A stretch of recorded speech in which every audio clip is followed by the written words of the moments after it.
Hi, I'm Bill O'Reilly. Thanks for watching us tonight. Is the federal government hurting or helping working Americans? That is the subject of this evening's Talking Points memo. Even though there was some good economic news today, which Lou Dobbs will analyze shortly, the key indicator of economic strength in America, wages, remains flat. This year, the average hourly wage in this country has increased by just 2%. Many economists believe because there are not enough jobs, workers have to take less pay. It seems to make sense. President Obama, though, he believes that the federal government can change that situation. However, in 5 years, his theory has not produced results. Nevertheless, the president remains undaunted.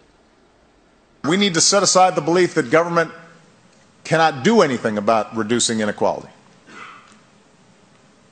It's true that government cannot prevent all the downsides of the technological change and global competition that are out there right now. But we've also seen how government action time and again can make an enormous difference in increasing opportunity and bolstering ladders into the middle class. An enormous difference? I haven't seen it. Have you? Maybe he's talking about FDR's New Deal or Social Security or something like that. But presently, big government and high taxation seem to be holding back the private sector in job creation.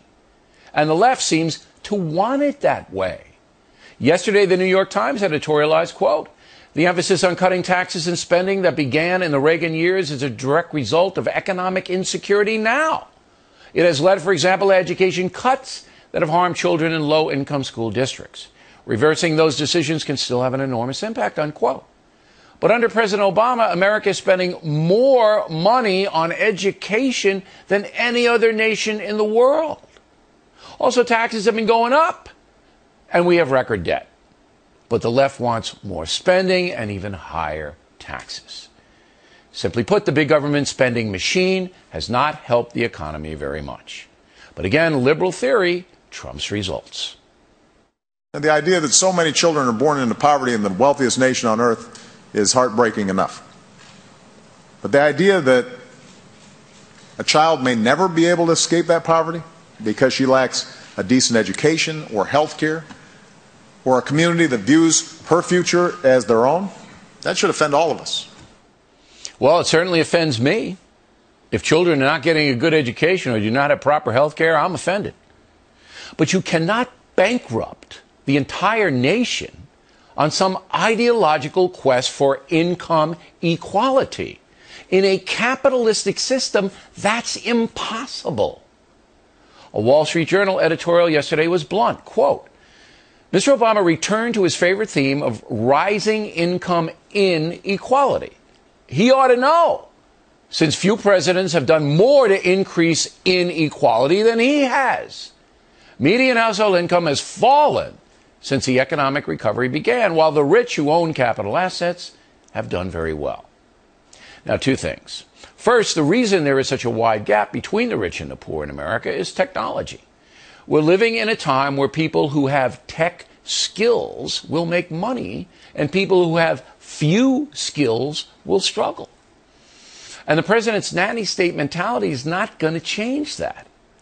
Second, American children must master skills in school. But President Obama has done very little to reform the teachers' unions, to encourage discipline in the public schools, and to be blunt about why some kids fail. The primary reason children do not learn is that their parents are chaotic, apathetic, or not around. It all comes back to parenting and to discipline in the public schools. Money doesn't have much to do with it. When I taught high school in Miami, private school, but a poor school, I had 45 kids in my class. No air conditioning. The school could barely afford chalk. Yet most of those kids learned and prospered. Why? Because they were forced to. President Obama lives in a world of theory. He's not a problem solver. He wants to throw money at everything. His big government programs are failing. Period. And that's a memo.